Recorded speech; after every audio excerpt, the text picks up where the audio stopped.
নমস্কার বন্ধুরা, তোমরা সবাই কেমন আছো? আশা করি সকলে খুব ভালো আছো, আমিও ভালো আছি। তো যাই হোক, দেখো সকালবেলা ঘুম থেকে উঠেছি। তো সকালবেলা ঘুম থেকে উঠে বিছানাপত্র আশিবাসি কিছুই ছাড়া হয়নি। তো সেগুলো সবই একে একে করে সেরে নেব। তো এই ঘরেও দেখো বিছানাপত্র ওইভাবেই রয়েছে। পুরো ঘরটা তোমাদের দেখিয়ে দিচ্ছি, মানে সকালবেলা আমার ঘরের কি পরিস্থিতি, কি হাল থাকে।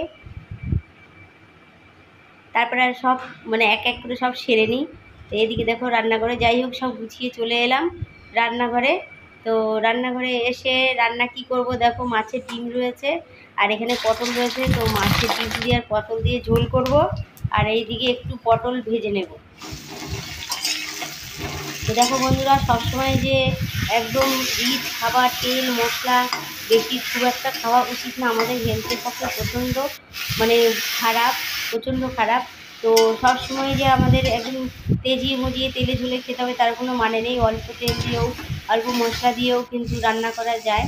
তো সেটাই আমি আজকে করছি। দেখো মাছের ডিমের ঝোল, আর এইদিকে পটলটা ভেজে নিয়েছি। আর তো এই হলো সকালকার রান্না। তোমার দাদার দেখো ভাত নিয়ে যাচ্ছি একটু ঠান্ডা হতে দেওয়ার জন্য। তো সেই ভাতটা ঠান্ডা করে তারপর তোমার দাদার ভাতটা বেড়ে দেব। আর এইদিকে তরকারিটা হয়ে গেছে, মাছের ডিমগুলোও দিয়ে দিয়েছি। আর মোটামুটি মানে বাড়া হয়ে গেছে ভাত।